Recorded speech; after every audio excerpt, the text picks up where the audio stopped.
வணக்கம். இப்போ செய்ய போகிறது சுண்டல். இந்த சுண்டல் செய்கிறதுக்கு முதல் நாள் ராத்திரியே ஒரு அரை கப் அளவுக்கு வெள்ளை சுண்டலை ஊற வச்சுருக்கேன்.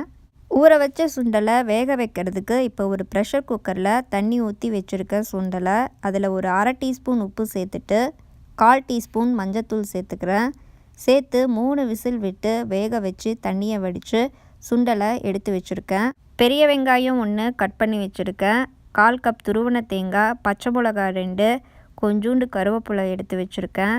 சுண்டலுக்கு ஒரு மசாலா அரைக்க போகிறோம். அதுக்கு வரமிளகா 1, துருவன தேங்காய் 1 டேபிள் ஸ்பூன், 1 டீஸ்பூன் கொத்தமல்லி, பூண்டு 2, இஞ்சி ஒரு சின்ன துண்டு, அப்புறம் சோம்பு ஒரு 1/4 டீஸ்பூன் எடுத்திருக்கேன். பட்டை ஒரு சின்ன துண்டு, கிராம்பு ஒரு பீஸ் எடுத்து மிக்ஸி ஜாரில் எல்லாத்தையும் சேர்த்து நல்லா அரைச்சிக்கணும். தண்ணி விடாமல் அரைச்சிக்கோங்க. தண்ணி விடாமல் அரைச்சி மசாலா ரெடி ஆகிடுச்சு. இப்போ ஒரு கடாய் வச்சுருக்கேன். கடாய் சூடான உடனே அதில் 1 டேபிள் ஸ்பூன் அளவுக்கு எண்ணெய் சேர்த்துக்கோங்க. எண்ணெய் சூடான உடனே கடுகு, கடலைப்பருப்பு கலவையை சேர்த்து நல்லா பொரிஞ்ச உடனே கட் பண்ணி வச்சுருக்க வெங்காயத்தை சேர்த்து நல்லா வதக்கிக்கணும். சுண்டலுக்கு வெங்காயம் கட் பண்ணும்போது நீட்டமாக ஸ்லைஸ் பண்ணிக்கோங்க. அப்போ தான் பார்க்குறதுக்கு நல்லா இருக்கும். நிறைய இருக்கிற மாதிரி தெரியும்.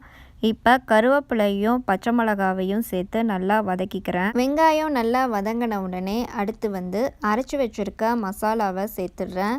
சேர்த்து நல்லா அந்த பச்சை வாடை போகிற வரைக்கும் வதக்கி விட்டு அடுத்து வேக வச்ச சுண்டலை சேர்த்துக்கலாம். இப்போ வேக வச்ச சுண்டலை சேர்த்துக்கிறேன். சுண்டலை சேர்த்து நல்லா பெரட்டி விடுங்க மசாலாவோட. அப்போ தான் ஒரே மாதிரி எல்லா இடத்துலையும் மசாலா பிடிக்கும். சுண்டல் வேக வைக்கும்போது ஒரு அரை டீஸ்பூன் அளவு உப்பு சேர்த்துருக்கோம். இப்போ தேவையான அளவு சுண்டலுக்கு உப்பு சேர்த்து நல்லா பெரட்டி விடுங்க. எல்லா இடத்துலையும் நல்லா உப்பு பிடிக்கட்டும். அட்லீஸ்ட் ஒரு 7-8 மணி நேரமாவது இந்த சுண்டலை நம்ம ஊற வைக்கணும். அப்போ தான் நல்லா வரும். இப்போ துருவன தேங்காவை கடைசியாக சேர்த்து நல்லா பெரட்டி விட்டு ஸ்டவ் ஆஃப் பண்ணிடலாம். சுண்டல் ரெடி ஆகிடுச்சு. நீங்களும் செஞ்சு பாருங்கள். மசாலா அரைச்சி ஒரு டிஃப்ரெண்ட்டான டேஸ்ட்டாக இருக்கும். செஞ்சு பார்த்துட்டு உங்கள் கமெண்ட்ஸை போஸ்ட் பண்ணுங்கள். இந்த வீடியோ பிடிச்சிருந்ததுன்னா சேனலை சப்ஸ்கிரைப் பண்ணுங்கள். தேங்க்யூ.